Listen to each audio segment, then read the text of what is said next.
తెలంగాణలో కొత్తగా పుట్టుకొచ్చిన మరొక రాజకీయ పార్టీ తీన్మార్ మల్లన్న. ఒకప్పుడు జర్నలిస్ట్ గా తన ప్రయాణాన్ని స్టార్ట్ చేసి తర్వాత రాజకీయ నాయకుడిగా ఎదిగి తర్వాత ఇప్పుడు కాంగ్రెస్ పార్టీ తరపున రీసెంట్ గా ఒక 8 నెలల కిందట ఆయన ఎమ్మెల్సీగా పదవి చేజిక్కించుకొని ఆ తర్వాత కాంగ్రెస్ పార్టీకి వ్యతిరేకించి పార్టీ మీద తీవ్రమైన విమర్శలు చేసి పార్టీ నుండి సస్పెండ్ అయ్యి ఇప్పుడు బీసీల కోసం పుట్టిన పార్టీ అని చెప్పి తెలంగాణ రాజ్యాధికార పార్టీ అని చెప్పి ఒక పార్టీని అయితే నిన్న రీసెంట్ గా తాజ్ కృష్ణ హోటల్లో చాలా మంది ప్రముఖుల చేతి మీదుగా ఆ పార్టీకి సంబంధించిన ఫ్లాగ్ కానీ ముఖ్యంగా ఆ పార్టీకి సంబంధించిన విధి విధానాలన్నీ కూడా తెలియపరచడం అయితే జరిగింది.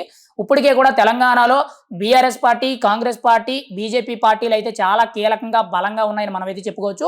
ఇప్పుడు తీన్మార్ మల్లన్న ఎక్కడో జర్నలిజం నుంచి కింద నుంచి పైకెదిగి ఈరోజు బీసీలందరినీ కూడా ఐకమత్యం చేసే విధంగా వాళ్ళని రాజ్యాధికారం దిశగా తీసుకువెళ్లే విధంగా ఈ పార్టీ పుట్టుకొచ్చిందని చెప్పి తెలంగాణ రాజ్యాధికార పార్టీ అని చెప్పి తీన్మార్ మల్లన్న ఎవరైతే ఉన్నారో కొత్త పార్టీని ఆవిష్కరించడం జరిగింది. మరి ఈ పార్టీ అనేది తెలంగాణ రాజకీయాల్లో ఎంతవరకు కూడా ముందుకు వెళ్తుంది, అసలు సస్టైన్ అవుతుందా లేదనేది మనం అయితే చూడాలి. ఇంకా తెలంగాణలో కొత్త కొత్త పార్టీలు పుట్టే అవకాశం కూడా ఉంది అనేటట్టు మనం అయితే చెప్పుకోవచ్చు. ఉదాహరణకి మాజీ ఎమ్మెల్సీ కవిత గారు కూడా పార్టీ పెట్టబోతున్నారనే వార్తలు అయితే ఎక్కువ అవుతున్నాయి.